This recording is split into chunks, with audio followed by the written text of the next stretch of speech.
All right, guys, one of my huge passions in this life is sharing the work that I do because I have such a weird job. It's not a mainstream job, not a mainstream form of intelligence that I work with. So, any chance that I get to help people understand what's possible in these sessions where you can take a look at the energy which never lies is an opportunity that I take to share what's possible of what can happen when we bypass the mind, we bypass the body in a sense, and we go straight into the energetics. Recently, I had a client and a really good friend of mine come over and said she just doesn't feel right. Something feels really off. She can't put her finger on it. It's been causing her anxiety and overthinking and stress for the last couple of days.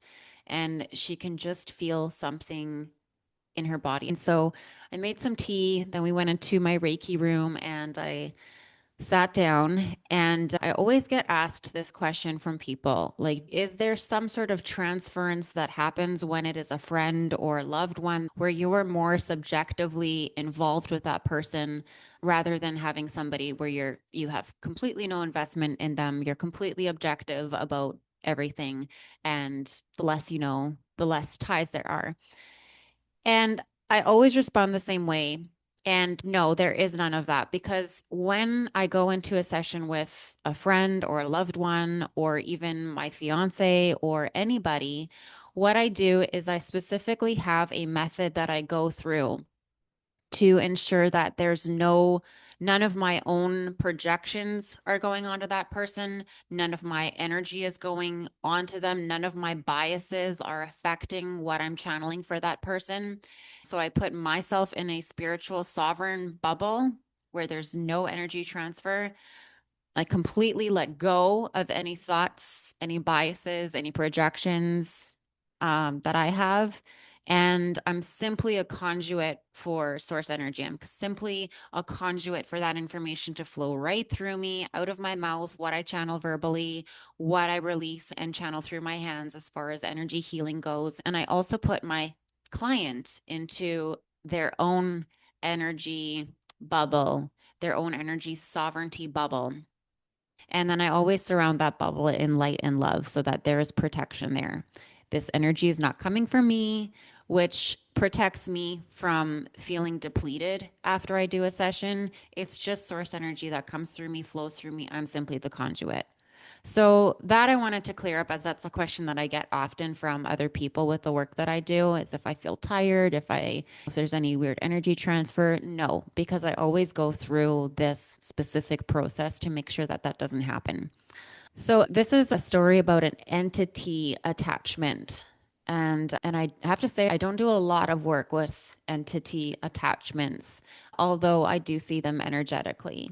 So what happened with this client of mine is that I was in this process of putting myself in my own spiritual sovereignty. I was in the process of putting her in her own spiritual sovereign bubble when I encountered this being that essentially had its hands on top of her, not directly touching her body, but it was in her second or third auric layer that's around her, and it did not want to release. So when I said, like, please remove your hands, we're going to put her in her own energy bubble, this entity was disguised as a good entity because it was like a caretaker. Like, no, I have to be here because I have to take care of her.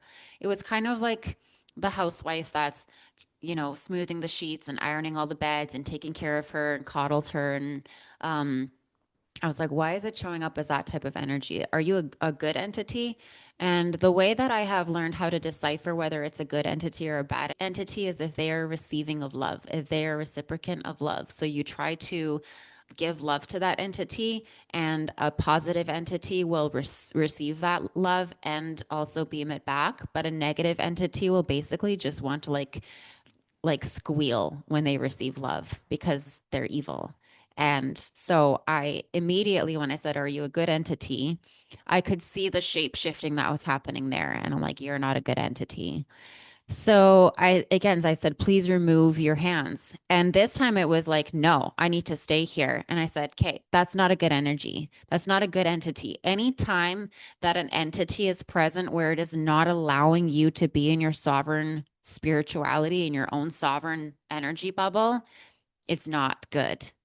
And I hadn't even touched my client at this point. I sit across the room, I sit on a chair as I go through this process, as I get into higher dimensions and higher frequencies, and I raise my vibration and I allow myself to just be a conduit for source energy. I could already see this entity and I was already having this communication, this interfacing with this entity. And while I was having this conversation or this experience with this entity, my client was like, what's happening right now? Like what's happening? And I said, I'm just, you have an entity, we're going to remove it. And she could already feel this really uncomfortable feeling. It was like anxiousness. And I said, yeah, okay, so just hang in there. So I asked it to leave and it wouldn't. So I immediately called Archangel Michael in, who's the great protector, and he swooped in. And I was taught that in order to get rid of an entity, there is a quantum golden cage that Archangel Michael has. And he remove this entity from the body and then slammed it against the wall. And I actually saw Archangel Michael like have it pinned up against the wall, strangling it. And then he put this golden cage on it. This golden cage completely encloses this entity. And the entity was still trying to reach out because it really wanted to reestablish that connection to my client's aura. And so immediately around that golden cage, I also saw golden white light that basically blocked him in there. And this golden cage also has a really big golden chain that's attached to it. And the golden chain, you yank it up and then you rip it out of there and you send it off to the divine. And then it's released and it goes up and the divine can deal with it however it wants to. It can go back to its original place of origin, whatever, that's none of our business. So, as I was asking for Archangel Michael, as I was seeing him doing this process, my client was gasping for air and taking deep breaths in and out, and just like, oh my God, what's happening? What's happening? And I had not mentioned where this entity had its attachments. And I said, where are you feeling this in your body? And she said, I feel it over my solar plexus, which is over her stomach. And I'm like, yep, that's exactly where this entity had its hands attached to your second and third auric layer. And so she said, I can feel that it's gone now. I can feel that it's gone, but there's still this stirring of energy. And so then I went into a method of repairing and regenerating the any tears in the auric layer that are present because of the attachment point. When you have cords that are attached to your energy, often when they release, it's always a good thing. But at that point of attachment, there can be some injury there. And so there can be some tearing in the auric field. There can be some healing that needs to take place, some rebalancing, some reharmonizing, some regeneration. So I was doing a method then for regenerative purposes of this auric layer coming back together and healing this attachment wound where this entity had then been. And I also went into cutting any contracts, assignments, agendas, any weapons formed against her, any agreements, any acknowledgments that she had made in this time, across time and space. Those contracts, those agendas, those agreements, those assignments, any weapon formed against her would be canceled, null and void, non existent, and complete alchemization of that. And after that took place, then she felt relieved. Then she felt free. She felt like she was back to her normal self. And she's like, I can feel that this entity is now gone. Then I was like, okay, so I mean, I haven't even touched you yet. I'm still sitting clear across the room. All of this has taken place, but that energy had to actually be cleared at the beginning of the session so that we could then go into the session and do whatever other healing needed to take place. And there was a lot of beautiful healing that happened for her. And yeah, it was really crazy. Afterwards, we were like, just I don't even have words for what just happened because we just had this whole experience, revelations and stuff that came. And so, yeah, it was pretty crazy. After that, we were both just speechless about everything that had happened. But I always love to give people a little bit of insight to what is possible in this non physical energetic realm. And also the implications and the effects that this realm has on us. Because when she came to see me, she didn't have an appetite. She was feeling like something was off. She had this anxiety, this feeling like I'm not okay, this block, this distance. Things just did not feel right. And it has its effects. Like I said, I don't encounter entities like that very often, but that's not to say that those same effects don't take place because you have blocked chakras or blocked energy systems of the body. When there are wounds that are festering inside these energetic bodies, AKA the chakras, it affects your motivation, your confidence, your decision making, your intuitiveness, your relationships, all of it. So it's very real. And I always like to give people a little bit of insight into that other world, the non physical realm that lies behind the veil of the physical realm, and often is the truest form of energy.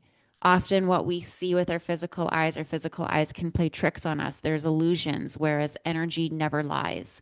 So, getting into that energetic realm where it's truth and energy doesn't lie, that can often be our most powerful place that we can leverage. And if we can shift things, release things, heal things at an energetic level, then our physical lives are simply then taken care of. That shift has taken place in the energetic quantum realm. Our physical lives now simply get reorientated, reharmonized, rebalanced, regenerated because we took care of it at the energetic level. So I hope you enjoyed this video and that you enjoyed getting a little bit of insight to a day in the life of a quantum healer. If you would like your own session, you can find me on Instagram. My handle is I am Kiki Sita, and you will find the link in my bio where you're able to see all of the different sessions that I do. If you are anywhere else internationally, we can do sessions virtually through Zoom. I really enjoy doing this work for people. If you would like a session with me, you can book through that link.